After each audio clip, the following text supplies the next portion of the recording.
ఏలూరు జిల్లా నూజువీడిలో మంత్రి Parthasarathi CM relief చెక్కులను పంపిణీ చేశారు.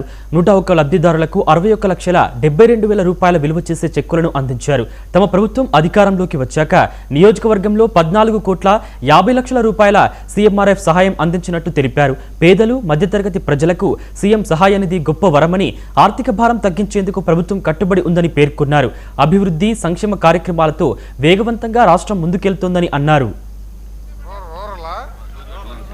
సిని గారు లేరా, కాపసిని గారు, రాజా గారు, వాళ్ళు డ్రా చేసుకుని వెళ్ళిపోయేవాడు పంచాయతీ పరిషత్ తెలియకోకుండా.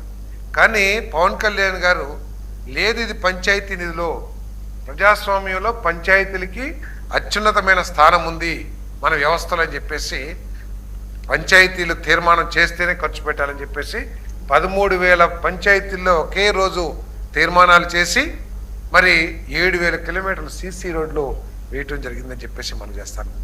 దాంతోపాటు పంచాయతీరాజ్ రోడ్లు, జిల్లా కనెక్టెడ్ లేకపోతే విలేజ్ కనెక్టెడ్ రోడ్స్ ఏదైతే ఉన్నాయో కొన్ని వేల కోట్ల రూపాయలు ఖర్చు పెట్టాం.